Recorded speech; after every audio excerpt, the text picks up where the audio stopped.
The Metropolitan Police here in London have revealed that it sent an international letter of request to Christian Bruckner, who is the 48-year-old German national who has long been a prime suspect in the disappearance of Madeleine McCann. But British police say that he has refused that request for an interview ahead of his imminent release from prison. He is due to walk free this month. Now, Christian Bruckner is a convicted sex offender and he has been in jail in Germany for the rape of a 72-year-old woman in Portugal, which was in the same area that Madeleine McCann went missing. Madeleine McCann was 3 years old when she disappeared from her family's holiday home in Portugal shortly after she was put to bed by her parents in 2007. Police have confirmed that Bruckner was in the Algarve area of Portugal around the time that Madeleine vanished, but he has denied any involvement in her disappearance. German prosecutors say that he is the only suspect, but they have also conceded that they do not have enough evidence to bring charges against him. So now we're left with a situation where the prime suspect in this case, which is one of the most high-profile unsolved disappearances in the world, is due to walk free from prison this month, but police say that they will continue their investigations.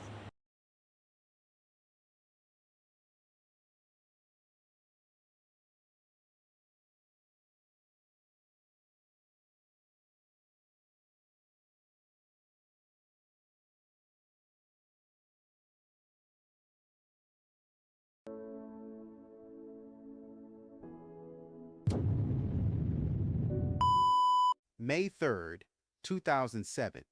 For most people, it was just another spring evening. But in the small Portuguese resort town of Praia da Luz, it was the night a 3-year-old British girl named Madeleine McCann vanished from her bed. It sparked one of the most exhaustive and heartbreaking missing person cases in modern history. For years, the investigation and the world's imagination was captured by a single chilling image: a mysterious man seen by one of the McCann's friends carrying a child in pink pajamas. An effort of this man went global. He became the face of the disappearance. The entire timeline of the crime was built around this one moment. But what if that sighting, the very cornerstone of the initial investigation, was a complete mistake?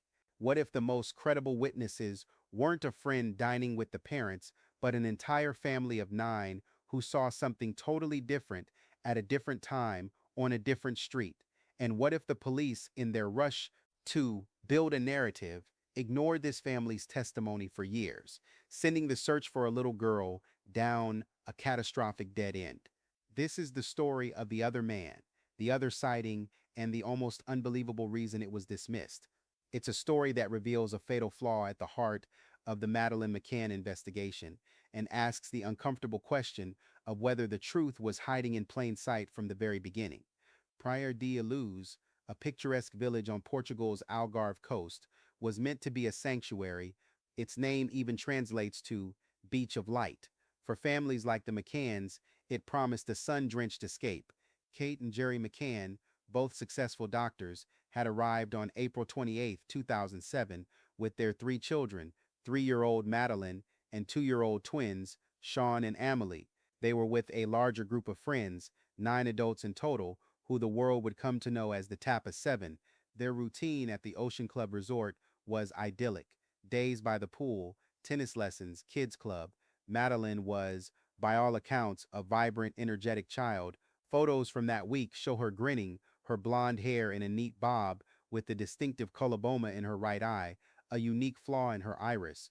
One of the last photos ever taken shows her sitting on the edge of the pool, dangling her feet in the water, a sun hat on her head, smiling at her father. It's the kind of pure, happy moment that you never imagine will be the last. The evenings followed a set pattern. The adults would put their children to bed in their ground floor apartments and then meet for dinner at the resort's nearby tapas restaurant. It was close enough, they felt, to let them check on the sleeping children.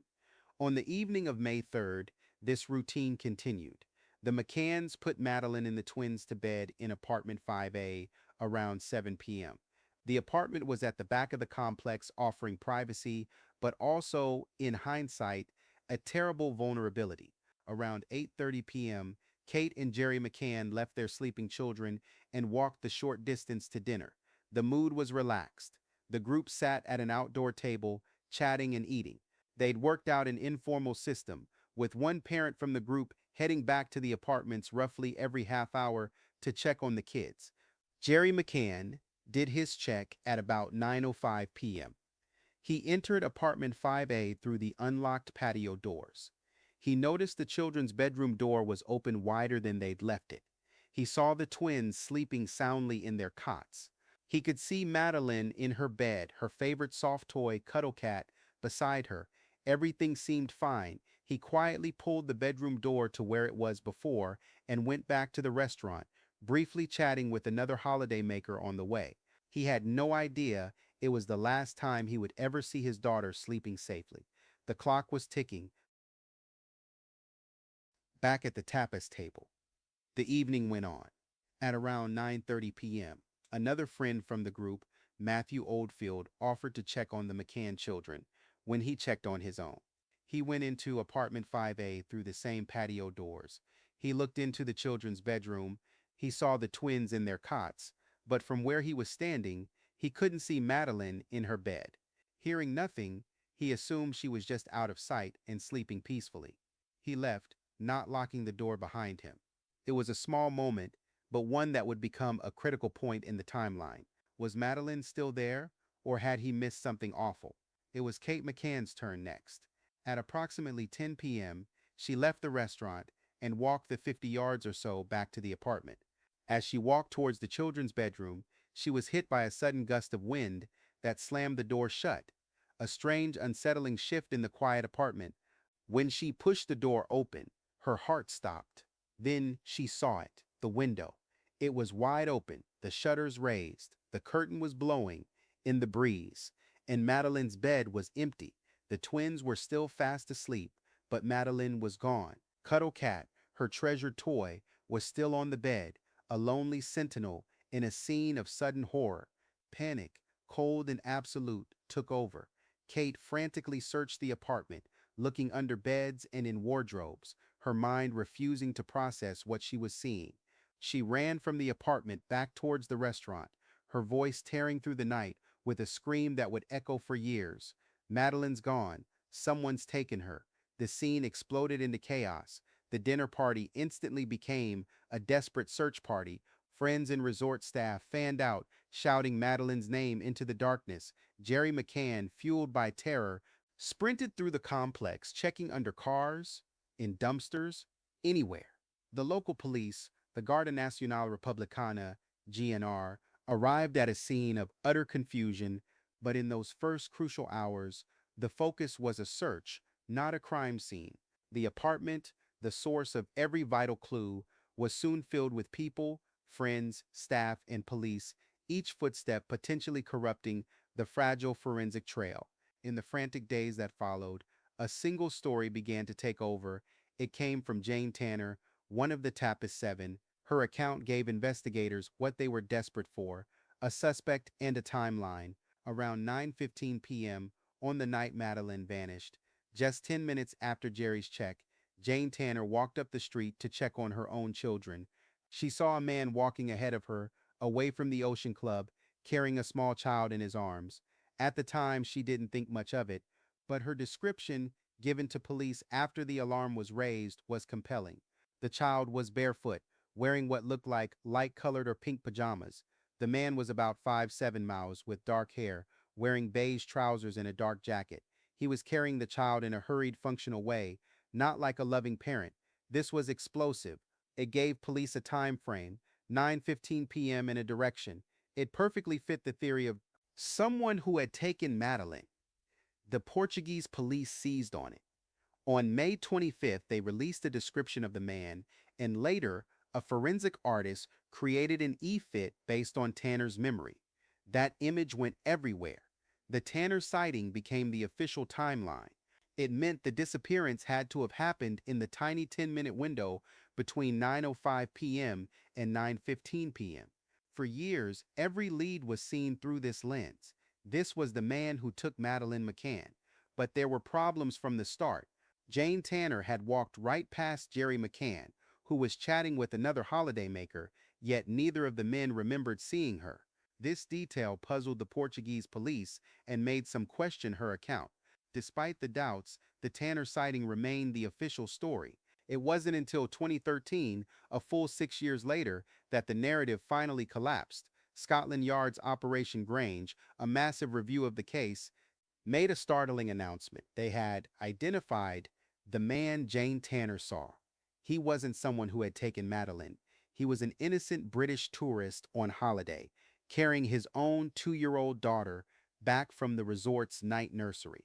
The clothes, the pink pajamas, the way he carried her, it all matched. Scotland Yard was almost certain the sighting was a tragic coincidence. The cornerstone of the investigation had crumbled. For 6 years, police and the public had been chasing a ghost. A lead that had cost millions and defined the entire search was a red herring. And while the world was focused on the wrong man and the wrong time, the most important clue of all had been sitting in a police file, almost completely ignored. While the world was fixated on the Tanner EFIT, another family had a very different story. They were the Smiths, a large Irish family of 9 on holiday from Drogheda. What they saw on the night of May 3rd has since been called one of the most significant sightings of the entire case, but for years, their testimony was pushed to the side. Around 10 p.m., the exact time Kate McCann was discovering her daughter was gone, the Smith family was walking back to their own apartment. Their route took them along a different street, about 500 yards from the McCann's apartment, leading away from the resort and down towards the town and the beach. As they walked, a man approached from the opposite direction, carrying a small child. Martin Smith, his wife, and their children all got a clear look at him. Their collective memory painted an unsettling picture. The man was in his mid-30s, slim, with short brown hair, and wearing cream or beige trousers. What struck them most was how he looked. Martin Smith described him as looking uncomfortable, holding the child awkwardly, as if he wasn't used to it. He didn't look like a tourist. One of the Smiths made a friendly comment as he passed, but the man said nothing, didn't make eye contact, and just hurried past toward the beach. The child he was carrying was a girl around 3 or 4. She had blonde hair and was wearing light-colored pajamas. Most disturbingly, she was completely barefoot. The family described her as looking comatose or in a deep sleep. I'm using softened language here because of YouTube's rules, but what they witnessed was deeply concerning. The Smiths didn't realize what they'd seen until the next morning when news of Madeleine's disappearance broke. They immediately knew they had to report it. In late May 2007, they gave a formal statement to the Portuguese police. A year later, private investigators hired by the McCanns even worked with Martin Smith to create EFIT sketches. But this crucial evidence went nowhere. The Portuguese police, heavily invested in the 9:15 p.m. Tanner sighting, seemed to dismiss it. The Smith sighting at 10 p.m. contradicted the narrative they had already built. In an interview years later, Martin Smith expressed his frustration, saying he felt the police had put 90% credence on the Jane Tanner sighting and his information wasn't taken seriously. Was it just an error in judgment, or did critical evidence get lost in the shuffle? Whatever the reason, the result was the same. The EFITs from the Smith family's description weren't made public. They sat in a file while the world searched for the wrong man. The most credible witnesses had spoken, but for 6 long years, almost no one was listening. To really get the scale of this error, you have to lay the 2 timelines side by side. The difference isn't just a few minutes, it's 2 completely different theories of the crime. First, the now debunked Tanner timeline, which police followed for years. 9:05 p.m., Jerry McCann sees Madeleine safe in her bed. 9:15 p.m., Jane Tanner sees a man carrying a child in pink pajamas walking away from the McCann's apartment block. This version of events required an incredibly swift and brazen perpetrator. Someone would have had to enter the apartment, take a specific child from a room with 2 others, and escape without a sound, all in a 10-minute window. This theory shaped the initial profile of the suspect, a calculating, opportunistic predator. Now let's look at the revised timeline, the one Scotland Yard believes is more likely, centered on the Smith sighting, 9:05 p.m. Jerry McCann sees Madeleine sleeping. 9:30 p.m., Matthew Oldfield checks the room, sees the twins, but can't see Madeleine from his vantage point. He assumes she's there. 10 p.m., the Smith family sees a man carrying a barefoot blonde child in light pajamas walking away from the resort and towards the beach. 10 p.m., simultaneously, Kate McCann enters the apartment and discovers Madeleine is gone.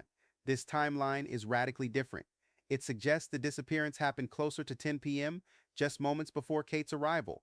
This is not only more plausible, giving a perpetrator a wider window, but it's also backed by 9 independent witnesses. The man the Smiths saw was 500 yards away on a public street heading towards the town and the coast. This suggests a different kind of person responsible, not one making a frantic escape, but someone moving with purpose, blending into the quiet night. By prioritizing the Tanner sighting, the initial investigation was essentially looking for something that happened at the wrong time. Any leads outside that 9:15 p.m. window, like the Smith sighting, were pushed aside. The police were working from a flawed blueprint, while the real timeline was there all along. The focus on the Smith sighting did more than just reset the timeline. It also brought a deeply uncomfortable part of the case back to the surface. It's a detail that has fueled endless debate and may explain the reluctance to publicize the sighting for so long. 4 months after the disappearance, in September 2007, the McCanns returned to the UK. As Martin Smith watched news footage of them getting off a plane, a sickening sense of recognition washed over him. The man he saw on TV, Jerry McCann, bore a striking resemblance to the man he had seen carrying the child that night in Portugal. Disturbed, Smith contacted the police and told them he was now 60 to 80% certain the man he saw was Madeleine's own father. His wife reportedly felt the same way. This put investigators in an impossible position. At that time, both Kate and Jerry McCann had been named official suspects, or arguidos, by the Portuguese police, amid a media frenzy about their potential involvement. A credible sighting from 9 witnesses that placed a man resembling Jerry McCann carrying a child at the exact time of the disappearance was, to put it mildly, explosive. However, the facts must be stated clearly. Jerry McCann has always maintained he was at the Tapas restaurant at 10 p.m. and his friends back up his account. There is no evidence placing him on that street. The theory rests solely on a facial resemblance noted by a witness months later from a TV screen. It's entirely possible and even likely that the real perpetrator simply happened to look like Madeleine's father. Still, the implication casts a long shadow. Some have questioned why the McCann's own private investigators, who had the Smith e-fits as early as 2008, didn't publicize them, continuing to focus on the Tanner sighting instead. Kate McCann did mention the Smith sighting significance in her book, but the public campaign largely stuck to the debunked 9:15 p.m. timeline. Did the resemblance to Jerry McCann cause investigators to bury the lead? Some speculate that police, wary of the media storm, were hesitant to release an e-fit that so closely resembled Jerry.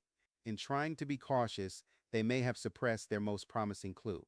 The uncomfortable question of the man's identity might have been the final nail in the coffin for a piece of evidence that should have been the top priority from day one. The consequences of prioritizing the wrong sighting were immense and devastating.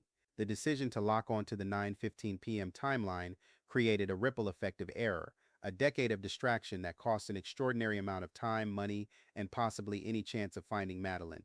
Think of it as a fork in the road. In 2007, the investigation stood here. One path, the Tanner path, led them to search for a man seen at 9:15 p.m. The other, the Smith path, pointed to a different man at 10 p.m. heading towards the beach. The Portuguese police chose the Tanner path, and for 6 years that was the only road they traveled. It wasn't until 2011, when the UK's Metropolitan Police launched Operation Grange, that the case file got a full review. This new team came in with fresh eyes. Their meticulous work led them to identify the innocent tourist in the Tanner sighting. With that timeline debunked, Operation Grange turned its full attention to the Smith sighting. They publicly released the e-fits based on the Smith's description for the first time in October 2013, a full 6 years after the disappearance. The broadcast on the BBC's Crimwatch generated a massive response, finally bringing in leads that should have been pursued in 2007. But this progress came at a staggering cost. By then, the forensic trail was ice cold. Memories had faded. The person responsible had a 6-year head start. The financial cost alone is a testament to the misstep. Operation Grange has spent over 13.2 million pounds of taxpayer money as of March 2024, a huge portion of which was spent just to get the investigation back on the right track. The story of the two sightings isn't just a footnote, it's a lesson in the devastating impact of investigative tunnel vision. Correcting the timeline fundamentally reshaped the investigation and brings us to the man who is now the prime suspect, Christian Bruckner. Bruckner, a German national with a history of offenses involving minors, I have to phrase it that way so the video doesn't get pulled down, was living in the Algarve region when Madeleine disappeared, not far from Praia da Luz. He was officially named as a suspect in 2020. The revised 10 p.m. timeline and the direction of travel seen by the Smiths away from the resort are consistent with a predator like Bruckner, who had a camper van and knew the area well. German prosecutors believe he took Madeleine's life. In September 2025, in a dramatic turn, Christian Bruckner was released from a German prison after completing a 7-year sentence for an unrelated crime. Though he is now a free man, he will be under heavy surveillance, fitted with an electronic ankle tag, and remains the primary suspect for German, British, and Portuguese authorities. He has never been charged in relation to Madeleine's disappearance and denies any involvement. Recent searches in Portugal linked to Bruckner have renewed focus on the case, but so far no definitive evidence has been publicly announced. The ignored testimony of the Smith family was the key that might have unlocked the case in 2007. Today, it serves as the compass point guiding the investigation toward its current and perhaps final suspect. The story of the man seen carrying Madeleine McCann is a tale of two sightings. One from a friend was compelling but wrong and led the investigation down a path of wasted time. The other, from a family of strangers, was detailed, corroborated, and accurate, but was ignored for years. This failure to listen to the right witnesses at the right time is one of the greatest tragedies in this long and painful case. It leaves us with haunting questions. Could Madeleine have been found if the Smith sighting had been prioritized from the start? We'll likely never know for sure.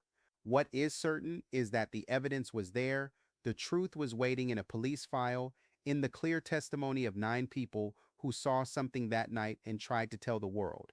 The investigation continues, shaped now by the correct timeline and the right witnesses.